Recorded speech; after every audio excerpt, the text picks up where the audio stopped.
ابني وحيدي، سندي وظهري وكل ما ليا. كنت بشوف فيه أفراحي وسنيني اللي جاية. بعد ما سابني أبوه وبقيت وحدي، فجأة هو كمان راح وسابني أتعذب في الدنيا. ليه كل اللي بحبهم بيسيبوني؟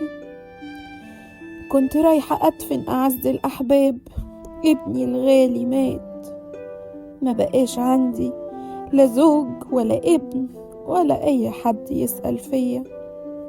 لكن في وسط الألم جه السيد المسيح، مد إيده ليا، لمس النعش بإيده لمسة قوية. وفي نفس اللحظة ابني قام من الموت ورجع. أصل المسيح اتحنن عليا وبدل حزني ورفعني.